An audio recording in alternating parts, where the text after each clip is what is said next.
Joining me now is former White House Press Secretary Sean Spicer. Sean, thanks for your time this evening. If Trump's big, beautiful bill is passed, what does that mean for the USA, aside from the fact that Democrats obviously now understand what a male and a female is? Yeah, by the way, they can't even pull stunts off well, right? This, to me, when you're in the minority, James, that's your number one goal, is to be the opposition party, to sort of call them out. And they can't even do stunts well. This backfired, to your point. Like, they're out there reading the definition of a male and a female. They've got to go through all the provisions of the bill, and that gets to your question. Well, two things that are important to understand about this bill. If it doesn't pass, 2/3 of Americans will see a tax increase. So that's the starting point.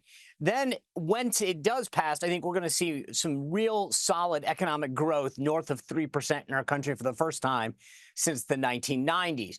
You're talking about deficit reduction measures that are in there, a secure and stronger border. So the irony of this is, I think the Democrats think that their little backfiring failed stunts are a sound strategy. In fact, I believe that the longer this bill is able to sort of marinate in the U.S. economy in advance of the midterm elections next year, this is going to be a huge win, not just for President Trump, but I think for the Republican Party as they continue to defy odds to maintain both chambers of Congress. I want to ask you about a new Gallup poll showing a record low number of Americans are extremely or very proud to be American. Only 58% of respondents, that's 9 points down on last year and 5 points down on the previous low in 2020. But what stood out to me, Sean, was that the poll seemed to divide along political lines. The level of national pride among Republicans, that was around 92%, but amongst Democrat voters, only 36% said they were proud to be American. And the other trend seems to be where the embracing of woke ideology and a decline in national pride go hand in hand.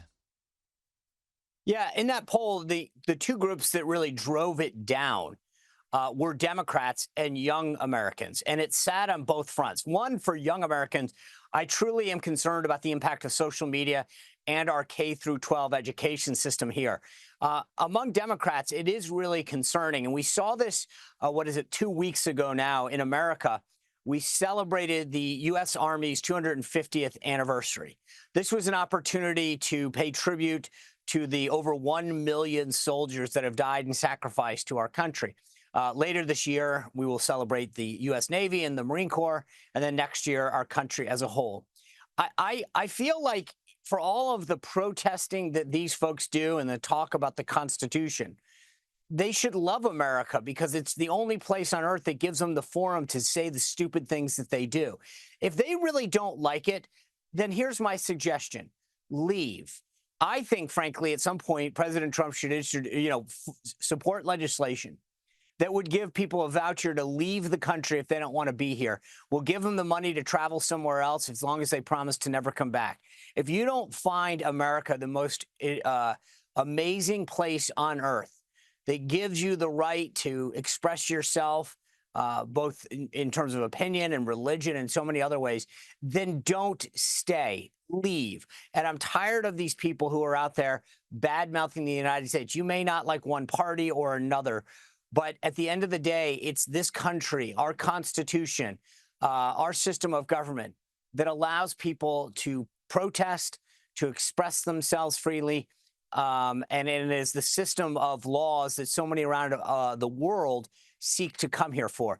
So my message is simple. I'm saddened by those numbers, especially when I look at the number among young Americans. But with respect to older Democrats, my message is simple. If you don't like it, then leave. Well, Sean, let me give you an example of part of the problem. New York mayoral candidate Zohan Mamdani. Have a listen to him. We went on your website and realized there's a policy proposal that says your plan, and I'm going to quote it for folks, is to shift the tax burden from overtaxed homeowners in the outer boroughs to more expensive homes in richer and whiter neighborhoods. Explain why you are bringing race into your tax proposal. that is just a description of what we see right now. It's not driven by race. It's more of an assessment of what neighborhoods are being undertaxed versus overtaxed. This is a 33-year-old guy with very little life experience, smooth talking, but he's calling for white people to face higher taxes, for the intifada against Israel to be globalised, and for rich people to be penalised. You'd think his policies would be toxic, but he won the Democratic primary in a canter. The mayoral election is on November 4. What chance is he to become mayor of New York? And what's the future of the city if someone like that is successful? Yeah, there's a lot to unpack there. Number one, I think he's the front runner, no question about it. Being the Democratic nominee in New York is a big deal. I think Mayor Adams has an uphill hill to climb. He's probably the only viable alternative right now. That would require Republicans and independents rallying behind him. But look, if you had to put money down, I'd say there's a better than not chance that he is the mayor-elect in November of this year. That should be scary, though. So number one, if you took out the word white and added black or Asian or any other ethnic group, there would be an outcry about racism. But you heard Kristen Welker there, and this is the beauty of what his candidacy is. In any other situation, that would be getting called out on his economic views that pull race into.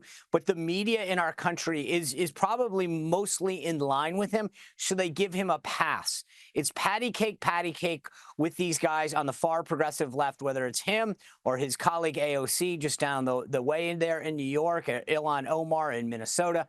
The ridiculousness of this. And then you get to what would become of New York. Think about this. He wants to take over government control of supermarkets. He wants to defund the police so that when you call NYPD, instead of an armed officer coming there to take care of the situation, a social worker would show up, which I'm sure sends chills down the backs of every criminal in New York City. This is insane. And I still can't believe that Democrats are willing to embrace this guy and not call it out. I cannot believe we're at this place in the country where this guy wins. You know, when Republicans have in the past elected somebody outside the mainstream, the calls have been far and wide to denounce the candidate, to not do it. And it's quite the opposite here. People are like, when are you going to endorse Mondami? When are you going to do an event with him?